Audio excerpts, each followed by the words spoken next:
Yes, Doctor? So, how far along are the investigations into these two recent murders? Everyone around here believes both crimes were committed by the same man. But as for the Hanbury Street and Bucks Row crimes, nobody has heard or seen a thing. By the way, have you heard of a Dr. Tumblety? No. Is it important? Yes. Well, no, maybe. Actually, I don't know. I have heard about this man, his frequent nocturnal outings and bizarre behaviour. What does this chap look like, Doctor? And where can we find him? The last I heard was that he was staying at Finley's place, the man who was looking for me a few days ago.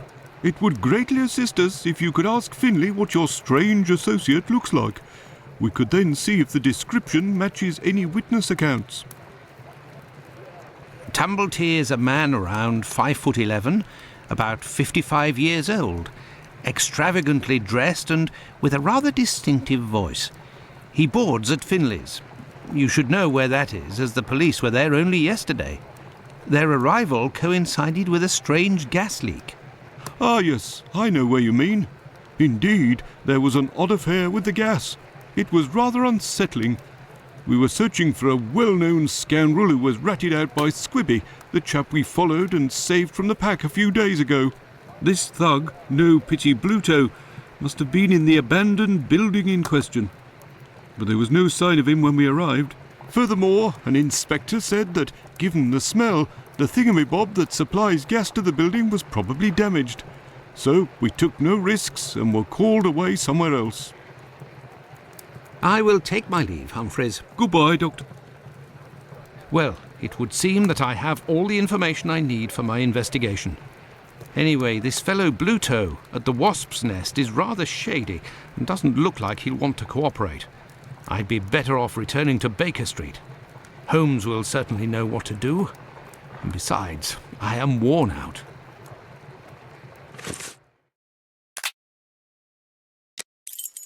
Let's go back to Baker Street. Home, sweet home. There we are, Holmes. I've told you in great detail everything that happened last night. Excellent work, Watson. We shall now be prepared to answer a few questions about the horrible murder in Hanbury Street. Do you think we are now in a position to find out the identity of the murderer of these two women? No, I don't think so. It's outside of our scope and not our responsibility. As much as you've done for Leather Apron and the affair with the pills, our mission is to help the police by ensuring that they don't get caught up following false leads and to point them in the right direction. Let us start from what we know with some certitude. As you have just said, it is almost certain that the same person killed the Bucks Row and Hanbury Street victims. The reasons to assume as much are numerous, and I shan't elaborate here. What do these two victims have in common? It's true these two women were in the same profession, but... Indeed, Watson. These two women were both prostitutes. That is of vital importance, Watson. My memory from your examination of the scene is rather hazy. Didn't you say something about the killer's frame of mind? I was talking about the victim's possessions that were placed on the ground and the rings missing from Annie Chapman's fingers. This killer is a cunning predator, comes from a rather humble background and shows steely self-control in carrying out the murders. Something is puzzling me, Holmes. Richardson's testimony contradicts the time of death given by Dr. Phillips, which also matches my own, 4:30 a.m. And yes, we shall confirm that, Watson, and attempt to determine the precise time of death. In order to do that, we will need to place everyone involved on a timeline. Only after that will we be able to place the knife symbolizing our killer. Let's look at our timeline, Watson.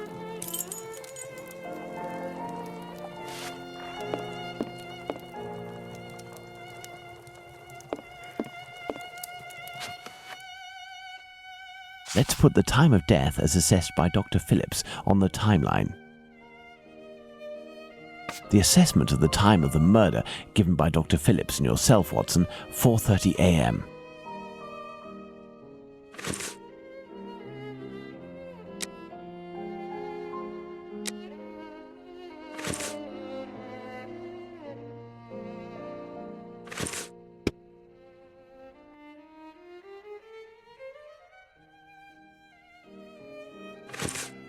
Now, for the most important part, the testimony of Miss Long. She claims to have seen a woman speaking to a man near 29 Hanbury Street sometime around...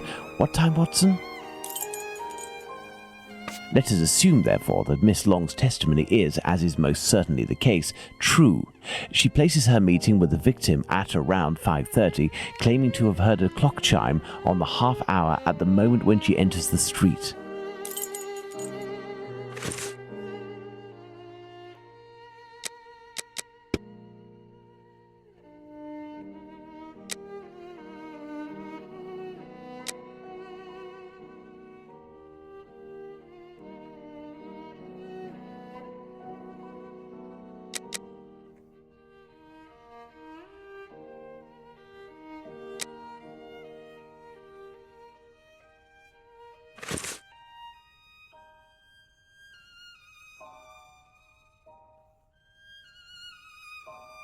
Now, let's put the Richardsons' arrival and departure times on the timeline.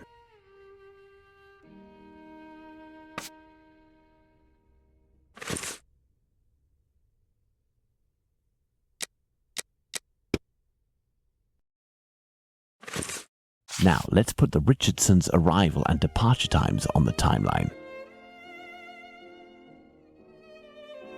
Despite the great respect I have for Dr. Phillips and the value I place on our friendship, my deepest conviction is that both of you are mistaken and that Richardson is in the right and that these two testimonies put down in writing have real worth. But how? Explain yourself, Holmes. Remember how you assessed the time of death? You touched the fingers and body of the victim, but it was remarkably cold for this time of year. In addition, the corpse had been drained of bodily fluids. Its heat retention was therefore no longer the same as that of an intact corpse. Egad! You're right, Holmes. Oh, I've had some time to research, Watson. Given these facts, my first diagnosis may have been off by half an hour, perhaps even an hour. Thus, we can confirm Richardson's statement and establish that the murder was committed after 4:50 a.m. and not before 4:30 a.m.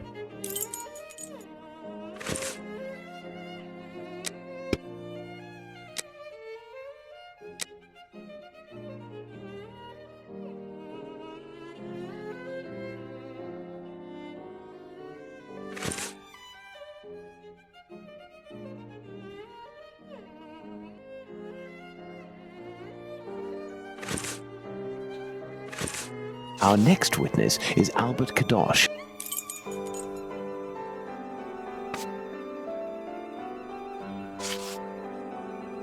Albert Kadosh goes down into his garden at approximately 5:20 and on re-entering his home hears voices in number 29's garden.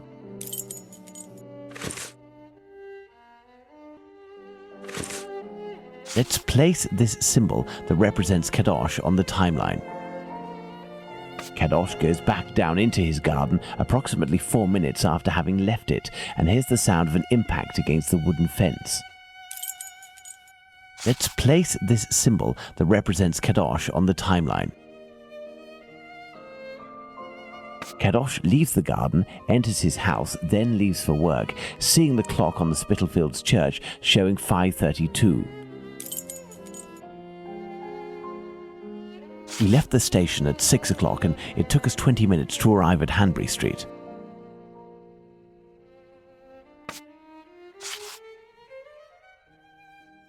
Our arrival at the scene occurred at around 6:20. Given the distance separating the two locations, we can deduce that the corpse wasn't discovered after 6 o'clock and therefore that the murder must have been committed before. Excellent, Watson. All our people are now in place. Yes, but Holmes, Miss Long claims to have seen the victim at around 5:30.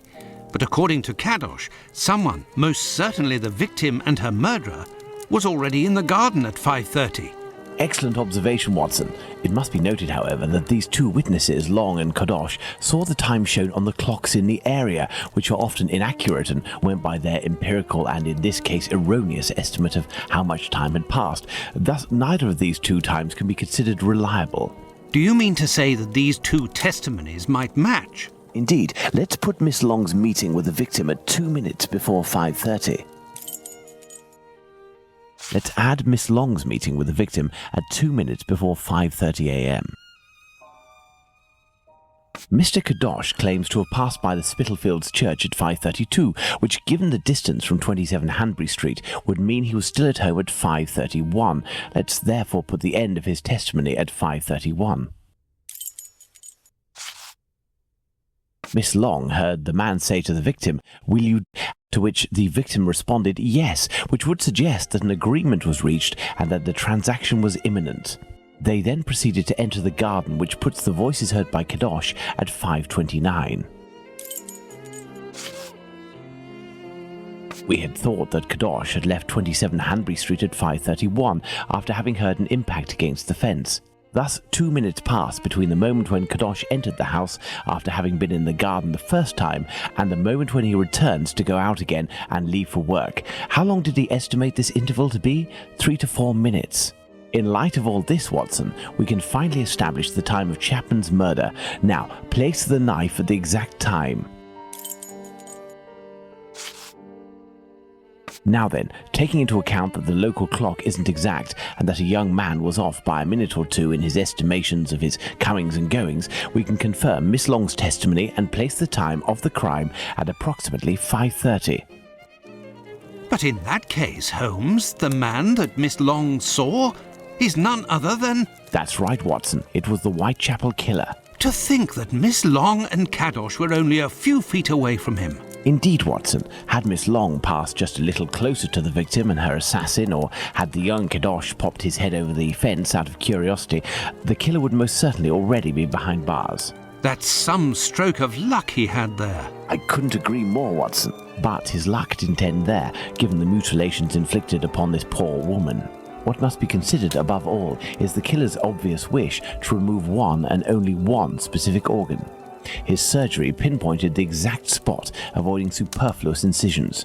This suggests the man possesses at least a minimal anatomical knowledge. Are you suggesting a doctor or a butcher? Perhaps, but the possibilities are still too broad to conclude with any certainty. Now for the motive. Despite my almost complete lack of practical experience on the subject, I have a rather precise idea of the usefulness of a uterus and a vagina. Nonetheless, once they are separated from their usual envelope, I am more circumspect as to the uses one can make of them. What do you think, Watson? We need a board, Watson.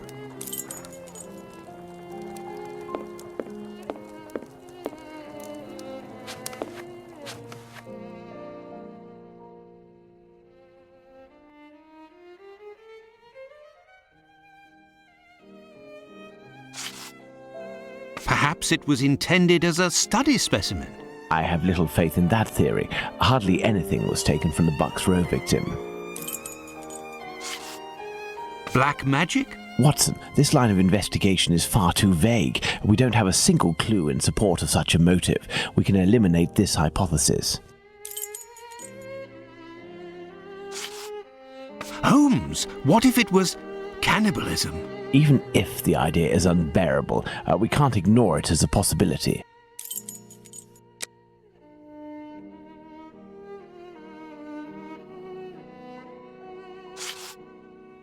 A desire for some sort of morbid trophy. I'd be inclined to dismiss this motive. If this were the case, why would nothing have been removed from the Bucks Row victim? Money, quite simply. Even if this motive seems incongruous, we're in no position to deny or affirm it until we know whether a market for human organs exists. Elementary. What emerges from these possible motives for having removed the uterus from the second victim is that they implied that the killer could have carried out the same thing on the Bucks Row victim, yet didn't. This brings us to a terrible conclusion. Our killer has evolved in the space of only a few days, and if that's the case, had he already struck before the first murder to which we attribute him? And if the killer strikes again, what atrocity awaits his next victim? We have to stop him, Holmes. We shall do our best. This recent business of jars filled with formalin and of the American doctor might be a lead. Watson, inquire among medical circles to ascertain if there is a black market for human organs. The chances are slim, but this must be pursued. Very well. What about you, Holmes? I will send word to Inspector Aberline regarding our recent conclusions. I should also like to become a gas man and pay a visit to Bluto at the Wasp's Nest. Understood, Holmes. I think one of my old university colleagues who works at the London hospital will be able to help me. I shall write him a note at once. He should be able to see me during the day. Afterwards, shall we meet here? Yes, Watson. See you later, and good luck. I must get to the London hospital, where my old university colleague works.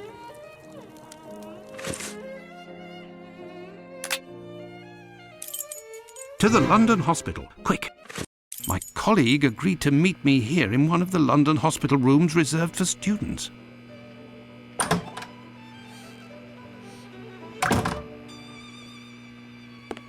Ah, John, you're there already. Punctual as always. Tell me, you don't seem to be in good shape. Is it possible that your recent marriage is making you this morose? Ah, you know me well, Andrew. No, it's a strange and terrible affair that concerns me. Have you read my note? Yes, I admit that I was surprised. It just so happens that I, too, was asking questions about our morgue. What do you think? Have you heard of any organ trafficking within? No, John. No doubt there exists some exchange between colleagues. Not quite legal, of course, but nothing that can qualify as trafficking. Since the Anatomy Act of 1832, which permitted the use of unclaimed corpses for science, the black market trade was definitely halted. There are sufficient subjects available for all practitioners and students. Of this I can confirm. Well, organ trafficking as a lucrative trade is out of the question. Then what is troubling you with the morgue? You are talking about trafficking organs, but I suspect there is trade in whole bodies. What do you mean to say? Whole bodies are disappearing? Well, it's confidential, but I know of your discretion and your friendship with the famous Sherlock Holmes. I can tell you that a few corpses have recently disappeared from the hospital morgue. Cadavers that were intended for dissection. That is to say, not claimed. Poor, unknown people. If a single corpse had disappeared, it might have been a bad joke. There are many students who pass through here. It's even a meeting spot. For the majority, they are here to work. A few come here in secret to practice. It also happens that instruments or organs go missing. Nothing alarming, but so many corpses. It's very troubling. But the hospital doctors aren't doing anything? No. That is to say, they would prefer not to call the police at this point. An investigation would no doubt result in the suspension of authorizations for the use of unclaimed corpses. Do you think that you could intercede on our behalf with Sherlock Holmes to clear up this situation? Which corpses are missing? I don't know exactly, but I can make an exact list if you would like to wait here for a few minutes. Feel free to look around the room while you wait. It'll bring back memories. Thank you, Andrew.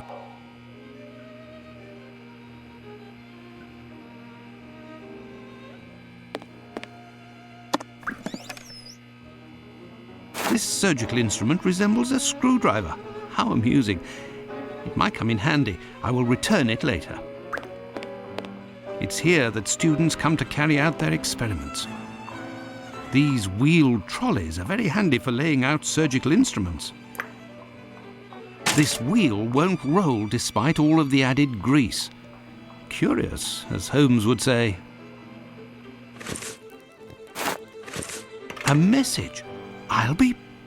Why the devil was it hidden here? An old prescription. Poor child, so young, yet terminally ill. Strange, someone scrawled something. Part of it is in Latin. These are instructions, it would seem.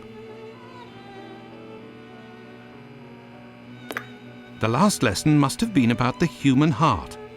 And for a class of beginners, I expect, as this diagram is rather rudimentary.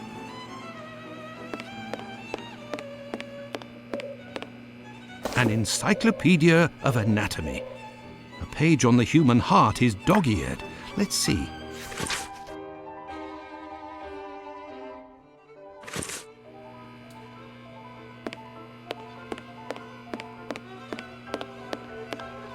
There is a heart in this jar. Based on its colouring, it hasn't been there long. and it looks like the drawing on the board. This jar contains 2 lids with combination locks.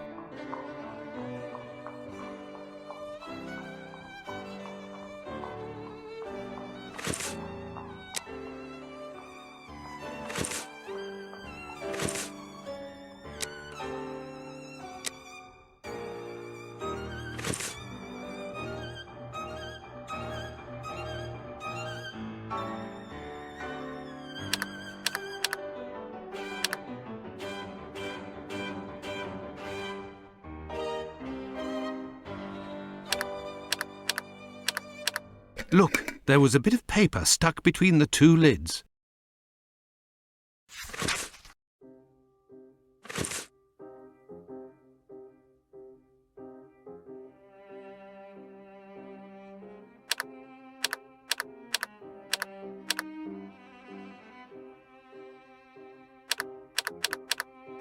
Incredible!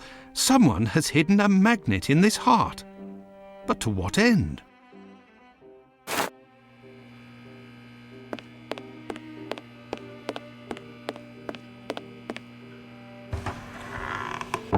Incredible! There is a magnet with a hook behind this pane of glass. I am in need of something. Incredible! There is a magnet with a hook behind this pane of glass. I am in need of something.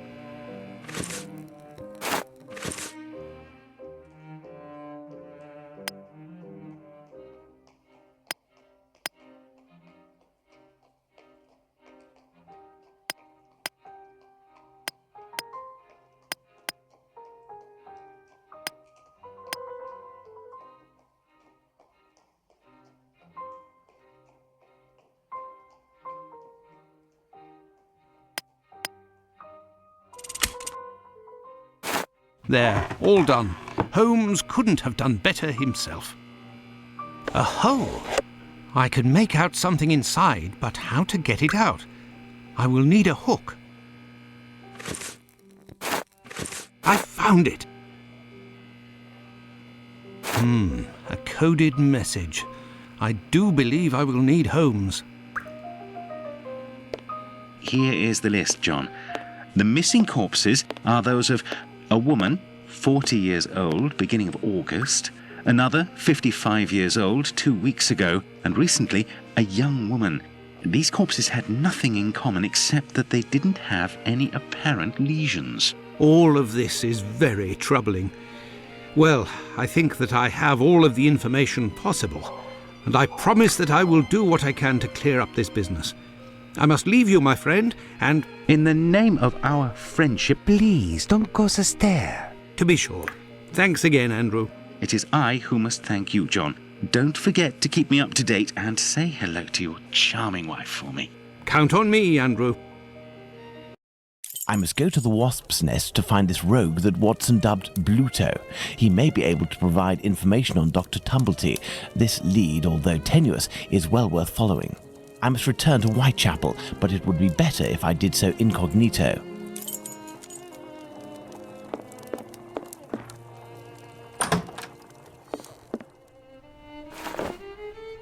This should do the trick.